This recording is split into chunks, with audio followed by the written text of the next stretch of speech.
رسول کریم وآلہ الذین الطاہرین المعصومین اما بعد فقد قال اللہ العظیم فی قرآن الکریم ولا تحسبن الذین قتلوا فی سبیل اللہ امواتا بل احیاء عند ربهم یرزقون۔ عزیزان محترم، آج ہم اس عظیم رہبر کو یاد کرنے کے لیے جمع ہوئے ہیں کہ جو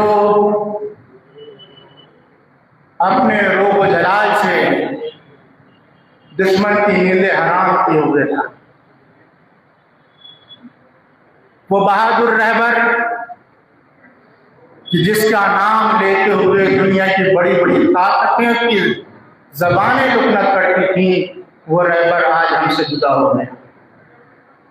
یقیناً رہبر دنیا سے گئے ہیں اور دشمن خوش ہو رہا ہے کہ ہم نے ان کو قتل کر دیا، لیکن دشمن کو یاد رکھنا چاہیے کہ ہمارا رہبر فنا نہیں ہوا ہے بلکہ درجہ شہادت پر فائز ہوا ہے، اور جو شہید ہوتے ہیں وہ زندہ ہوتے ہیں۔ قرآن کہہ رہا ہے کہ وہ زندہ ہیں اور اپنے رب کی بارگاہ سے رزق پاتے ہیں۔ یقیناً رہبر اس وقت ان کو مردہ کہا جاتا کہ جب ان کی شہادت کے بعد جنگ رک گئی ہو، حملوں میں کمی آ گئی ہوتی، لیکن ہم نے تو یہ دیکھا کہ وہ دنیا سے گئے اور جنگ اسی طریقے سے چلتی رہی بلکہ اور اس سے زیادہ ہو گئی۔ تو اس کا مطلب یہ ہے کہ رہبر دنیا سے گئے نہیں ہیں بلکہ رہبر کل بھی زندہ تھے، آج بھی زندہ ہیں اور کل بھی زندہ رہیں۔ اس لیے کہ جو شہید ہوتے ہیں وہ زندہ ہوتے ہیں، اور یقین جانیے کہ شہادت وہ عظیم نعمت ہے اللہ کی کہ جس کی وہ دل سے تمنا کرتے تھے۔ ان کی دلی خواہش تھی کہ مجھ کو شہادت مل جائے، اور اگر وہ شہادت کی تمنا نہ کرتے تو جس طریقے سے بڑی بڑی طاقتیں بنکروں میں چھپی ہوئی تھی، ہمارا رہبر بھی بنکر میں چھپ جاتا۔ لیکن یاد رکھیں، یہ عجیب منظر تھا کہ جن کو اپنی طاقت پر غرور تھا، جن کو اپنے اسلحے پر غرور تھا، وہ سپر پاور بنکروں میں چھپے ہوئے تھے، اور یہ مرد مجاہد اپنے آفس میں موجود تھا، اپنے گھر میں موجود تھا، اور گھر میں رہ کر بتایا کہ جو بھاگنے والے ہوتے ہیں وہ فرار اختیار کرتے ہیں، اور جو حیدر کرار سے ماننے والا ہوتا ہے وہ فرار نہیں کرتے ہیں۔ رہبر کی سیرت، ان کی تعلیمات ہمارے سامنے موجود ہیں۔ یقیناً آپ دیکھیں کہ وہ انسانیت کے رہنما تھے۔ جب بھی کبھی انسانیت پر ظلم کیا گیا بغیر کسی مذہب و ملت کی قید کے، جب بھی کہیں ظلم ہوا، رہبر کی آواز بلند ہو جاتی تھی۔ ان سے ہر انسان محبت کرتا تھا، صرف مسلمان ہی محبت نہیں کرتے تھے، بلکہ آپ نے دیکھا کہ ان کی شہادت پر صرف مسلمانوں نے ہی گریہ نہیں کیا بلکہ ہندو بھائی بھی گریہ کر رہے تھے، سکھ حضرات بھی اظہار عقیدت پیش کر رہے تھے، اور دنیا کا ہر انسان اس طریقے سے غم منا رہا تھا کہ جیسے اس کا ہی رہبر دنیا سے گیا۔ اس کا مطلب یہ ہے کہ رہبر کی حکومت دلوں پر تھی۔ دلوں پر حکومت کرنے والا انسان جب دنیا سے گیا ہے تو پوری انسانیت اس کے غم میں مغموم نظر آتی ہے۔ یقیناً آپ دیکھیں کہ رہبر دنیا سے گئے ہیں، لیکن ان کا پیغام، ان کی تعلیمات ہمارے سامنے موجود ہیں، اور ان کی تعلیم کیا ہے؟ اتحاد، کہ تمام لوگ متحد رہیں، پیار و محبت سے زندگی گزاریں۔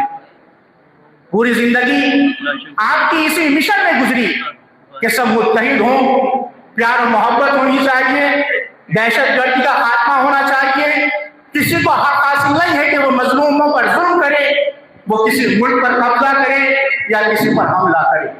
یہی وجہ ہے کہ فلسطین کے لیے جو آواز اٹھا رہا تھا، فلسطین کے لیے آواز اٹھانا کوئی معمولی مسئلہ نہیں تھا۔ बल्कि इतने ममालिक मौजूद थे, अगर कोई आवाज उठा रहा था तो फिर वो सिर्फ रहबर थे कि जो फिलिस्तीन की आजादी की आवाज उठा रहे थे। आज उन्हीं के नुमाइंदा हमारे दरमियान तशरीफ ला रहे हैं, आयतुल्लाह डॉक्टर अब्दुल मजीद हकीम इलाही। हम सब उनके पास उनकी खिदमत में हाजिर हुए हैं अपने रहबर की ताज़ियत और पुरसा देने के लिए। यकीनन ये इतना बड़ा इज्तिमा, इतनी बड़ी तादाद में मोमिन का आना इस बात की दलील है कि रहबर किसी कौम, किसी मुल्क या किसी फिरके तक महदूद नहीं थे, बल्कि उनकी शहादत ईरान में हुई है और हम उनका आज हिंदुस्तान के कोने कोने में मनाया जा रहा। यह पूरे हिंदुस्तान में उनका गम मनाया जाना, उनका तस्करा होना इस बात की दलील है कि उनकी रहबरियत सिर्फ एक मुल्क तक महदूद नहीं थी, बल्कि उनकी हुकूमत दिलों पर थी। जहां भी इंसान पाए जाएंगे वहां पर उनकी मोहब्बत और उनकी बारगाह में खिराज अकीदत पेश किया जाएगा। यकीनन उनकी शहादत से और ईरान के इस इक़दाम से हमको यही दर्स मिलता है कि इंसान को इल्म के मैदान में तरक्की करनी चाहिए। ईरान पर कब से पाबंदियां लगी हुई थी, लेकिन पाबंदियों के बावजूद साइंस और टेक्नोलॉजी में तरक्की करना इस बात की दलील है कि हालात कितने भी खराब हो, अपने बच्चों को तालीम से जरूर आरास्ता करना। अगर हमारे हालात खराब होते हैं तो हम अपने बच्चों को स्कूलों से घर में बिठा लेते हैं कि 7 फीस देने के लिए पैसा नहीं है। लेकिन जरा सोचिए कि ईरान पर कितनी पाबंदियां लगी हुई थी। कब से पाबंदियां, जब से इनकलाब आया, लेकिन उसके बावजूद तारीख कहती है, तारीख उठाकर देखें कि सबसे ज्यादा जिस मुल्क में यूनिवर्सिटियां खुली हैं उसका नाम ईरान है कि जहां सबसे ज्यादा यूनिवर्सिटियां खुली गई। और ये दुश्मन इल्म का दुश्मन है। इसने सबसे ज्यादा हमले कहां किए? स्कूलों पर हमले, यूनिवर्सिटियों पर हमले। क्या मतलब? यानी ये जो है इल्म का दुश्मन है कि न बच्चे तालीम हासिल करेंगे, न वहां कोई साइंसदान पैदा होगा। न बच्चे इल्म हासिल करेंगे, न वहां की कौम तरक्की करेगी। लिहाजा जंग की शुरुआत ही स्कूल से की। स्कूल पर हमला किया गया, बच्चियों पर हमला किया गया, और उसके बाद कभी तेहरान यूनिवर्सिटी पर हमला, कभी शिराज यूनिवर्सिटी पर हमला।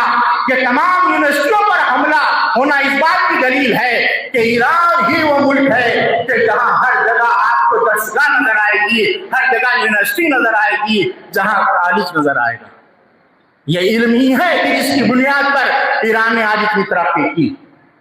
लेकिन इन हालात में अगर आप देखें कि अगर ईरान आजाद होता और इतनी तरक्की कर लेता तो कोई ताज्जुब की बात नहीं थी। क्यों? इसलिए कि आजाद था। लेकिन पाबंदियां लगने के बाद इतनी तरक्की करना ये कोई मामूली बात नहीं।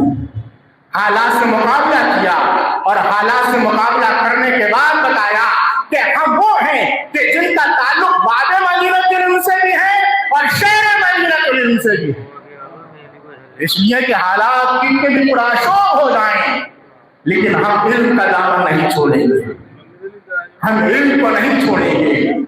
और यही वजह है नौजवानों, अगर ईरान ने आज तरक्की की है तो सिर्फ इल्म की बुनियाद पर। अगर वो लोग हाथ पर हाथ रख कर बैठ जाते कि साहब हम पर तो पाबंदियां लगी हुई हैं, हम कैसे तरक्की करें, हम साइंस के मैदान में कैसे आगे बढ़े, हम मिसाइल कैसे बनाएं, तो आज ईरान तरक्की नहीं कर सकता था। लेकिन अज़ीज़ान मोहतरम, सबने तमाम काम छोड़ दिए और सब इल्म के हासिल करने में मसरूफ हो गए। और जब बच्चा उसूले इल्म में मजबूर हो गया तो फिर आज उस तरक्की की मंजिल पर पहुंच गया कि दुनिया की बड़ी बड़ी ताकतें हैरत ज़दा है कि ईरान के पास ऐसी मिसाइलें कहां से आ गई, ऐसी टेक्नोलॉजी कहां से आ गई। तो नौजवानों, कहां से हासिल हुआ? इल्म की बुनियाद पर। तो रहबर का पैगाम ही यह है कि हर इंसान तालीम याफ्ता होना चाहिए। और दुश्मनों की कोशिश यह है कि साहिबान इल्म को मारा जाए, कत्ल किया जाए, स्कूलों पर हमला, यूनिवर्सिटियों पर हमला, ताकि ये लोग तरक्की ना कर सके। बस नौजवानों, रहबर दुनिया से चले गए, لیکن ان کا پیغام آج بھی زندہ ہے، اور وہ پیغام یہ ہے کہ ہم علم حاصل کریں، جتنا جتنا ہم علم حاصل کریں گے اتنا اتنا ہمارا معاشرہ ترقی کرتا چلا جائے گا، اتنا اتنا ہمارا سماج آگے بڑھتا چلا جائے گا۔ لہذا بہترین خراج عقیدت یہ ہے کہ ہم علم حاصل کریں تاکہ رہبر کی دلی تمنا پوری ہو سکے۔ وہ آپ کو